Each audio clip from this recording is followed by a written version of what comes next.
live. Hi, everyone. Hey, we're so excited. We're here with Ping Ho, who's the co-founding director of UCLA Arts and Healing Program. So, Ping, introduce yourself and share us your story and your passion for arts and healing.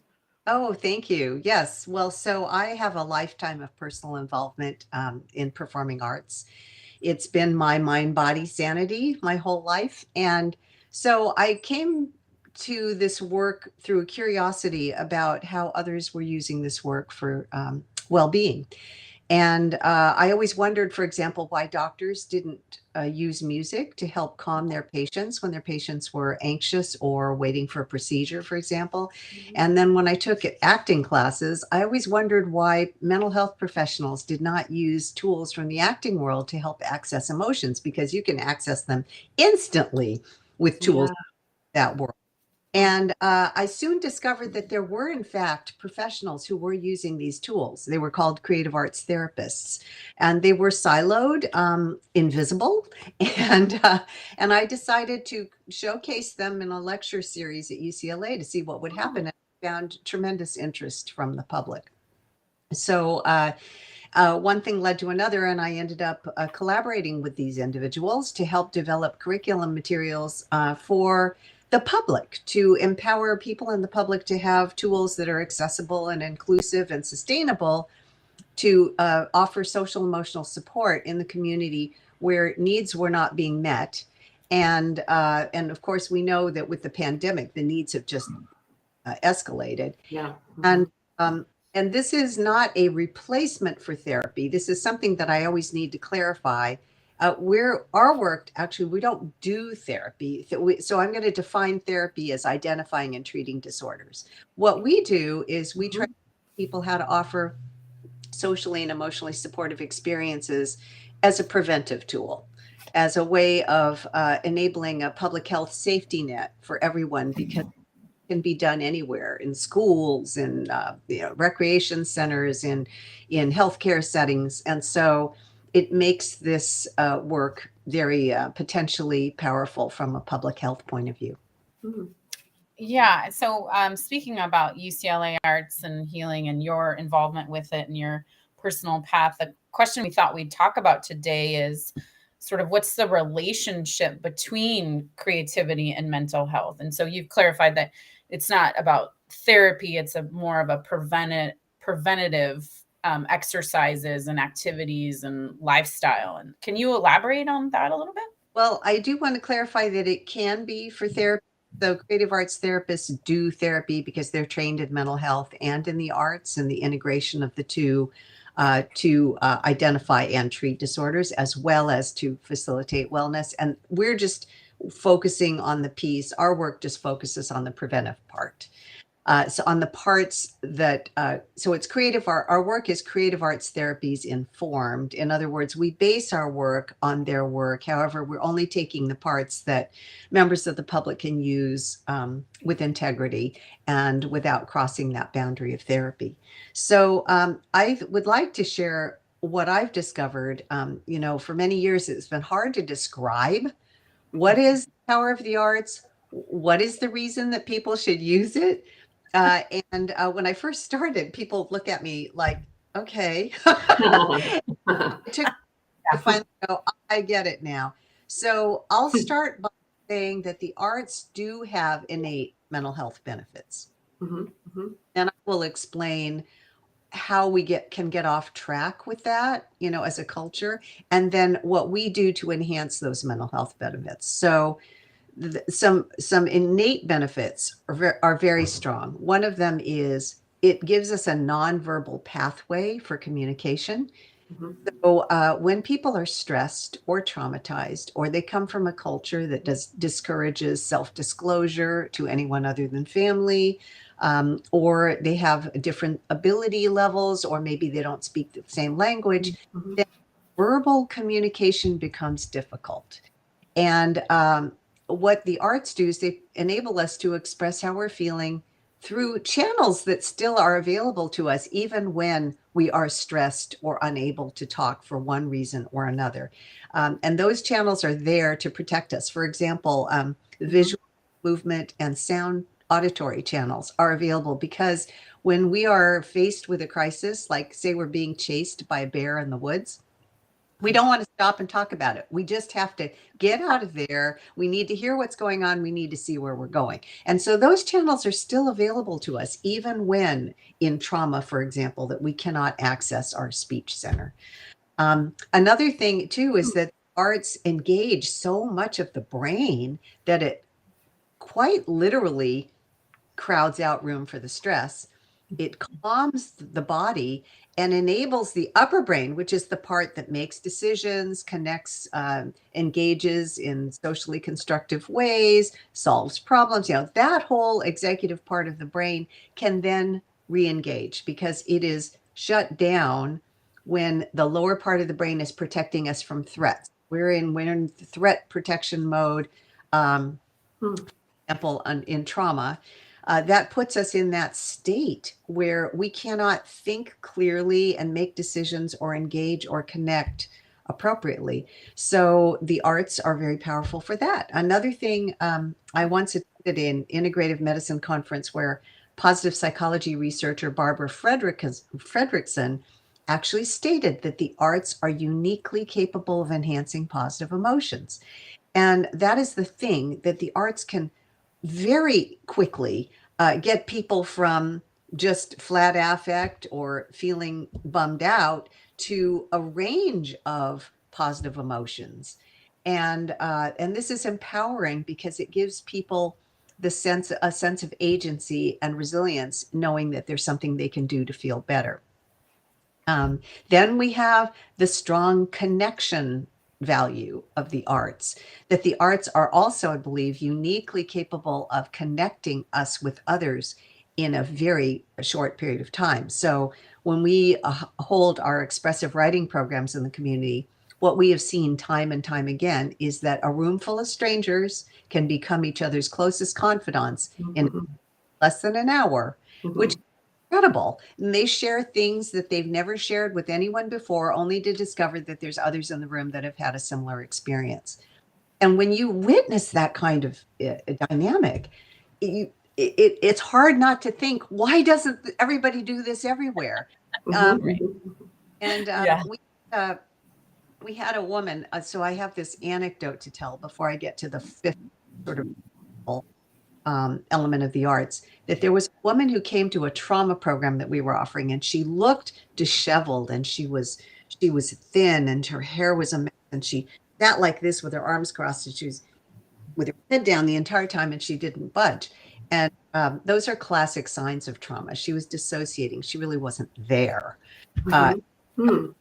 Told the instructor, I don't think I heard anything you said. And the instructor said, well, you probably heard more than you think you did. See what you remember tomorrow morning. So the woman called me the next day, and she actually said, okay, so I did remember some of the Tai Chi like moves that we did to kind of represent what we don't want in our lives and then what we do want in our lives. And I had the presence of mind to do my yoga movement to ground myself. And I had the presence of mind for the first time in my entire life to hang up on my abusive husband. So the next week, she came back to the next session. And she said she tried to share her personal story with the group, and she couldn't speak. There were no sound coming out, just tears streaming down her face. And that's also another classic sign of trauma. So the instructor actually held her hands and just encouraged her to breathe and then make a sound through the breath. Wow. Then asked her to walk around the room with her, just to feel the ground under their feet, and then asked her to lead in some movements. So we know from the work in the creative arts therapies field that when you're mirroring someone, you're being present, and you're also showing empathy, because you're following that person. It says, I see you, I hear you, I validate you. So the instructor followed this woman's hand movements around, and then the woman was able to speak. How she was forced to marry her rapist because of her culture, had children by this man, and a lifetime of rage. And following week, she called me and said, uh-oh, I'm feeling feelings. What do I do?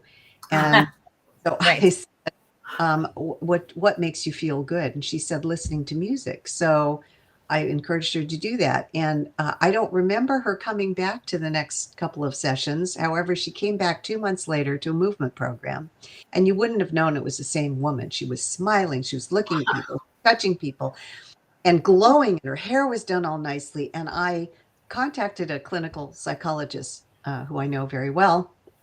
And I said, how long does it usually take to get someone from here to there, And she said about a year to build that trust relationship and all that. And dang, this was like, Wow. you hardly saw the woman, and she did it on her own, and it didn't cost her anything to listen to music. And it's not that this is necessarily a magic bullet. However, what I really am trying to say is that it can be so powerful and so accessible. Why not? Why not advocate and use this as a public health tool? It's impossible not to.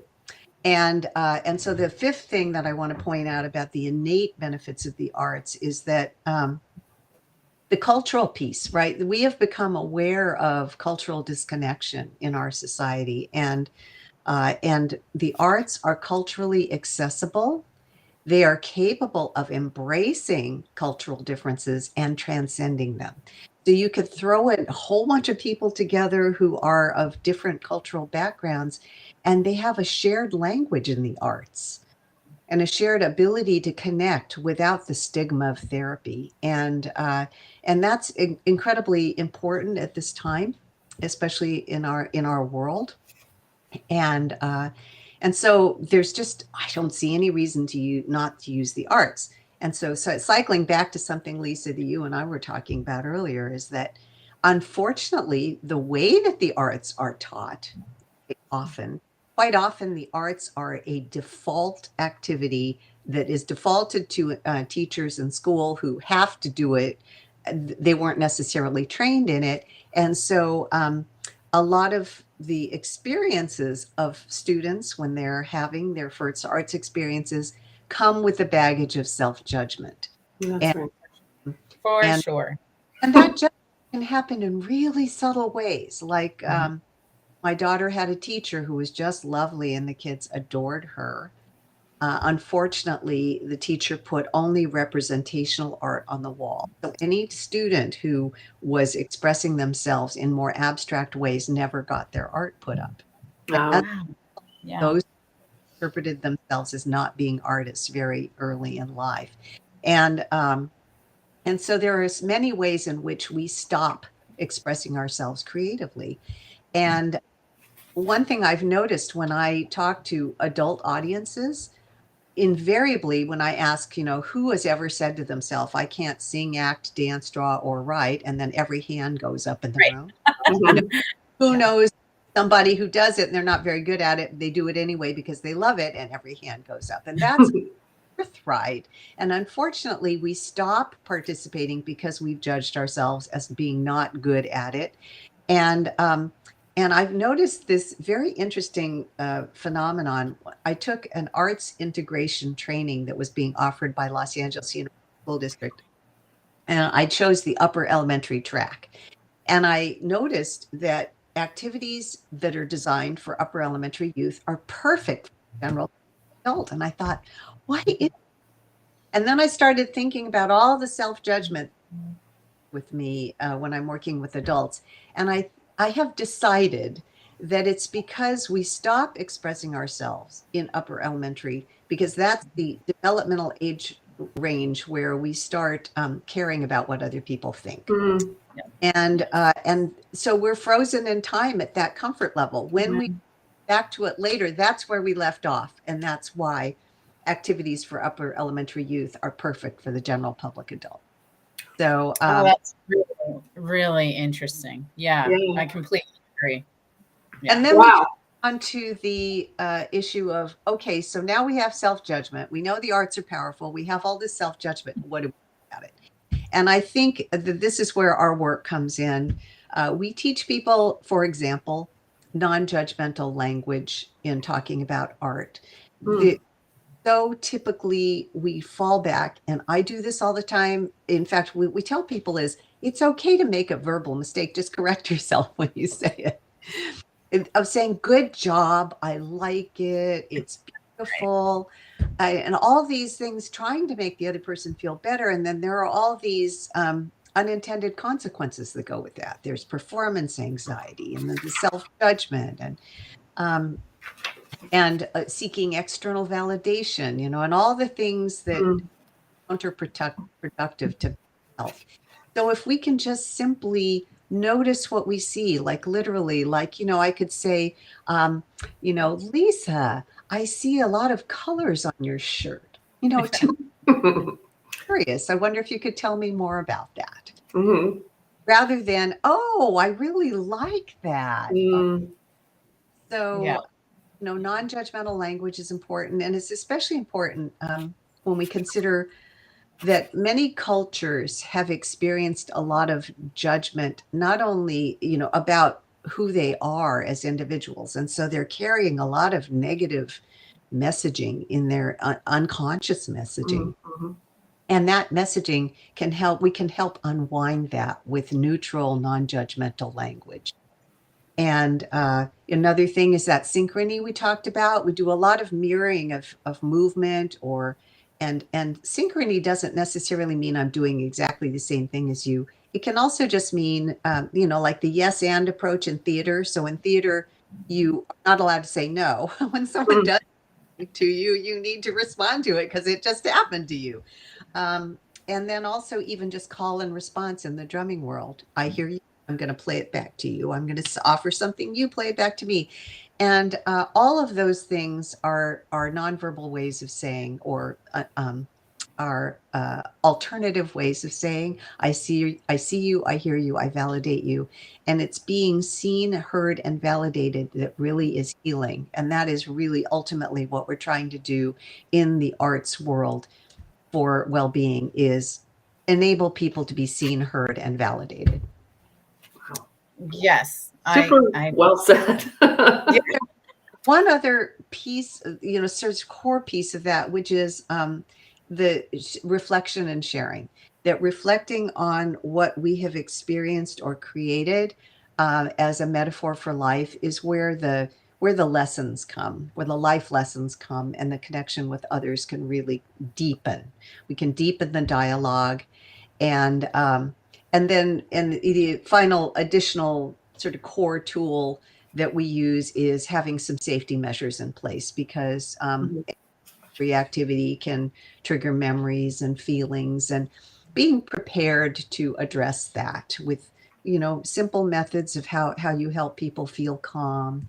What's the next step you do? I've had actors come tell me that when they do performances for children in schools, that sometimes students will come up to them and say, that happened to me, and they don't know what to do or what to say. Just Mm.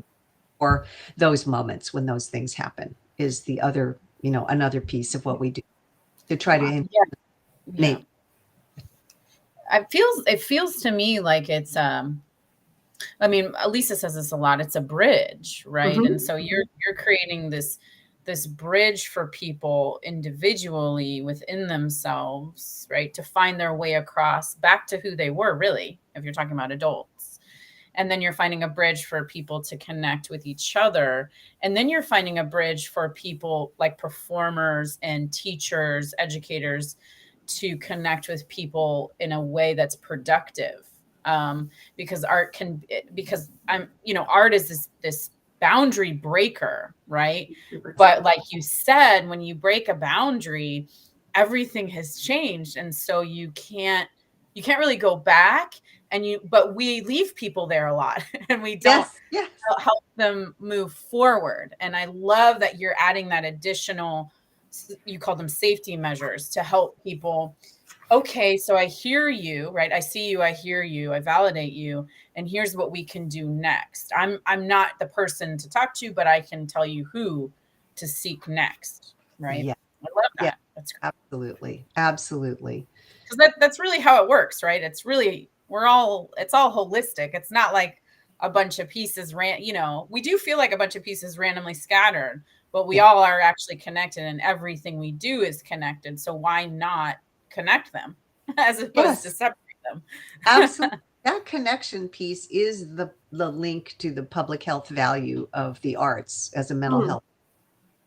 I often use this as an example that disconnection is at the core of many public health problems that are intractable. We have not been able to find effective ways of addressing things like trauma, loneliness, intolerance, chronic pain, end of life care issues, and now we have social isolation. And all of those have disconnection at their core. So any tool that can connect people easily and powerfully is a tool that really should be applied to those areas of need. And this is where the arts can be so very powerful. And this is why I predict that the arts will be the next major healing practice to be adopted by the public, owing to their unique ability to address things that other modalities have had a difficult time addressing. Wow, I love it. What I'm getting, it's so much, you've shared so much and it's amazing, but really it's a disconnection to our primal self almost. Yes. And then also it's almost like we arrive like this, expressive being, and then we get paralyzed. And then in another stage, we're like, where am I? I'm disconnected. I'm feeling lonely. And art is like the superpower in it all. And it's so easy to do, right? It's not like very It's fascinating. easy to do, and anyone can learn how to facilitate it in a socially, emotionally supportive way. So I'm speaking of because I'm really thinking about this whole, we live in this web and it's holistic. It's stuff I think about all the time. Mhm. And you have pinpointed when this occurs in terms of it's the upper elementary age. So what could we do? What could we do as a society so that we don't enter this paralyzing state and then the who am I state, where we can continue to, what do we need to do as a society, as an educational system, as an individual to stop that from happening?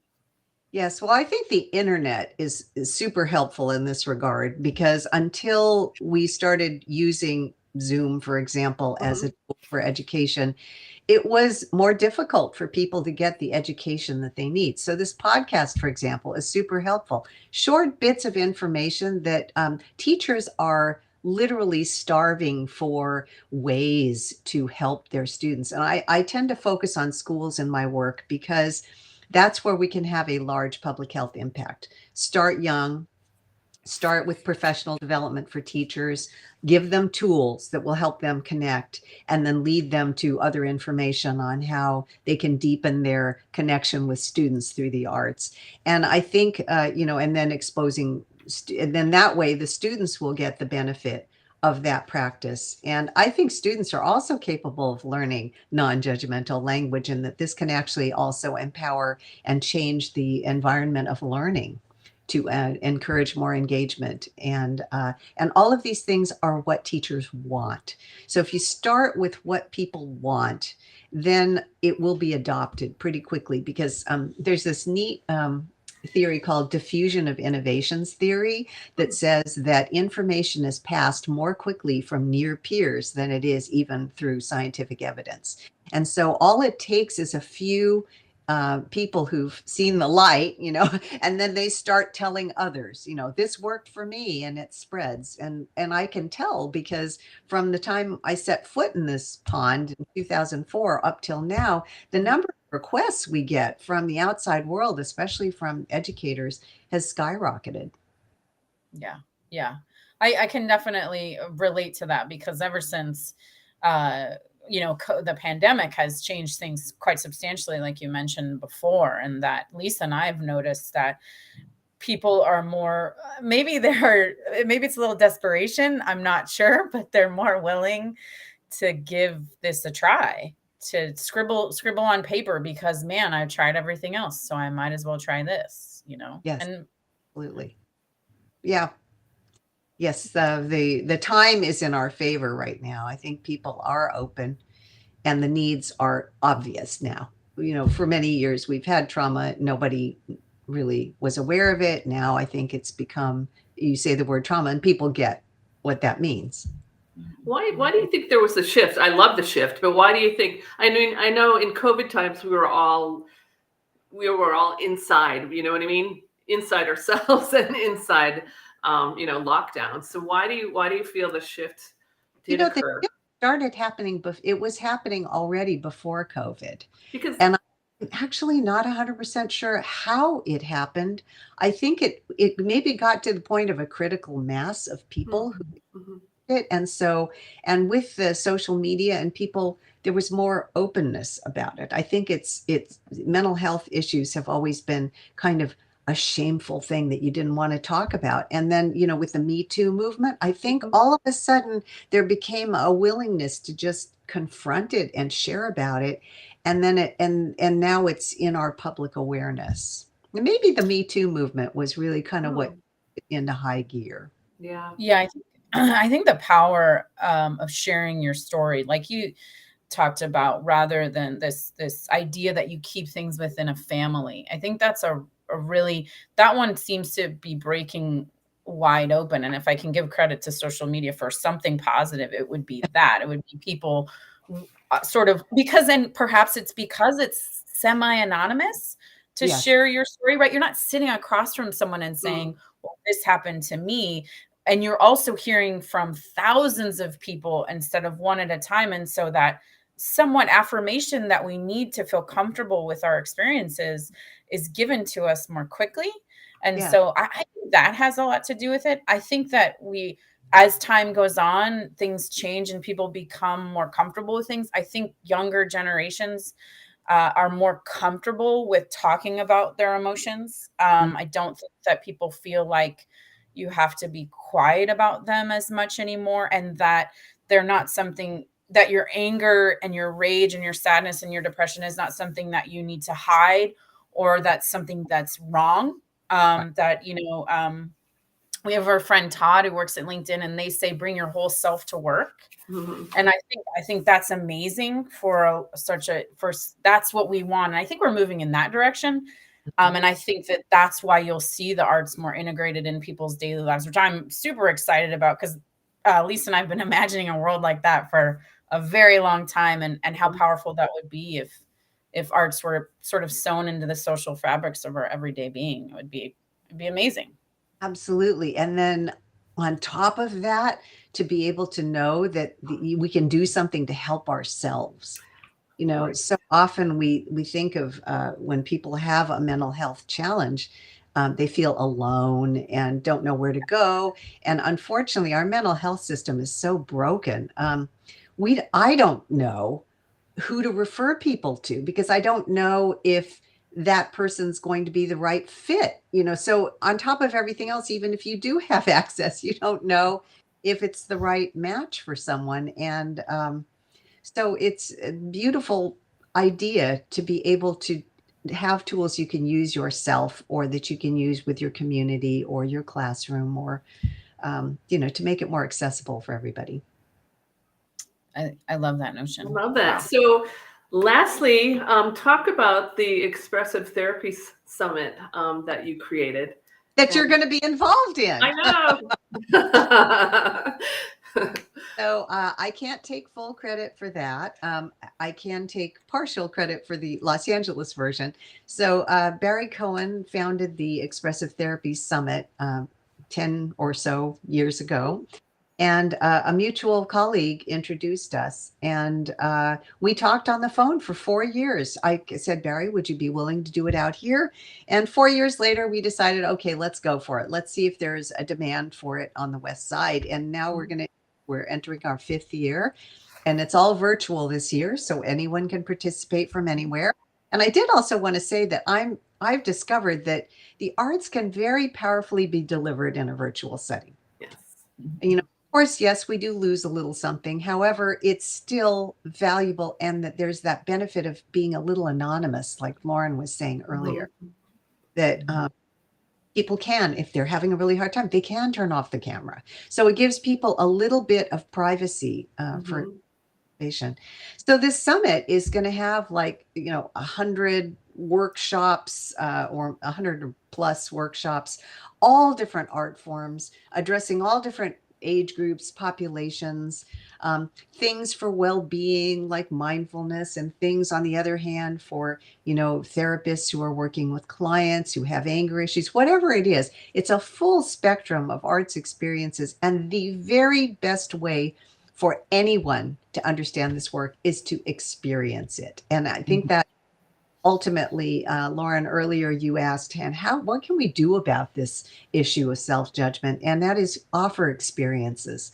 I think people experience it and they witness what happens in the room, even in a virtual room. When people have a shared creative experience, then they get it. And 20th century educator Paulo Freire once said that shared creative experiences deepen possibilities for connection, for meaningful dialogue and social action. And he was a real of shared creative experiences. So I think having that experience, and that's the summit is coming up.